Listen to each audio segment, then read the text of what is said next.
wonderful and they think maybe he doesn't really mean it, maybe this is just because. May not continue. But there's also been another reason. Unfortunately, I've had a very nasty infection. An infection that you probably would want to treat with gloves on your hands. I haven't got AIDS, for those of you who are thinking. I've had a very unfortunate and rare condition, which is known, well, it's not that rare, 2 in 10 apparently. It's called pylonidal sinus. Some people in the room I know have suffered this condition also. And I could point them out if I didn't have a light shining in my eye. But for those of you who don't know, a pylonidal sinus is a condition that is caused by basically a balling of hairs within the cleft of your buttocks, becoming heavily infected,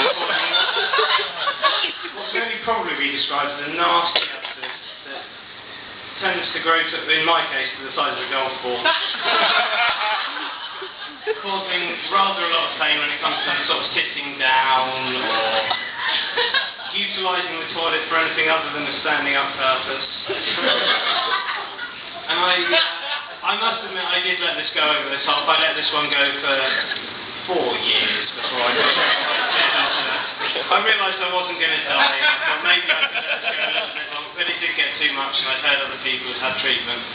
And the treatment that you get for it isn't what it's not what I'd hoped for. What they do, they'll cut this open, they'll basically open it up, under anaesthetic, thankfully, and they'll basically scoop up with what I have had described to me as like an ice cream scooper. It's the same sort of scoop.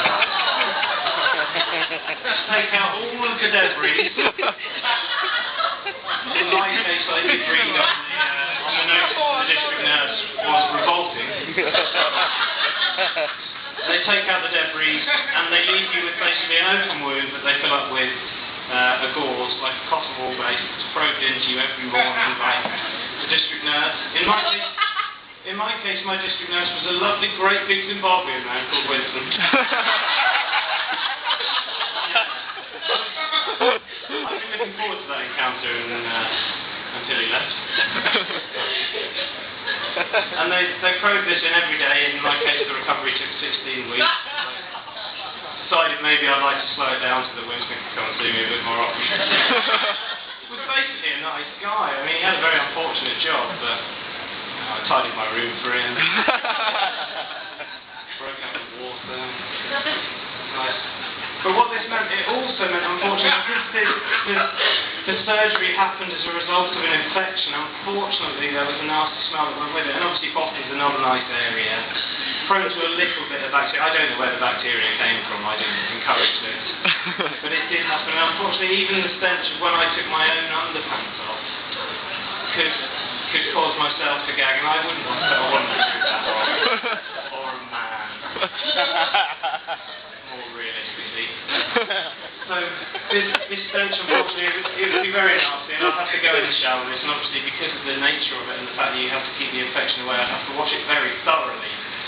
So I'd sort of be in the shower, and it's making me gag, and I'm having to touch it with my bare hand. It's sort of as a result, I know that my prostate is okay. Of course, speaking of a finger up my arse,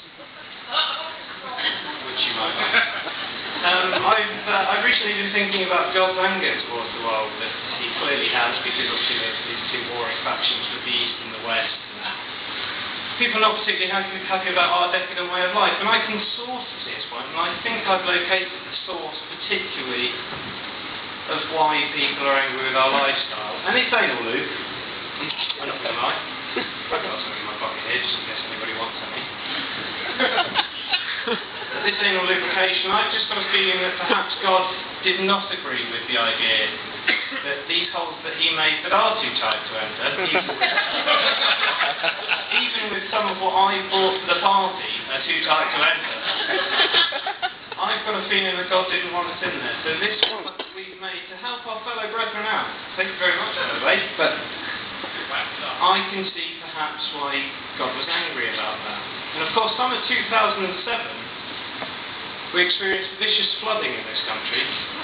The country was awash with brown, murky, stinking, sewage-filled nastiness that really came across to most of the northern part of this country and to the west, and I wonder where God got that idea from. Unfortunately, I've run out of things to say, but thank you very much.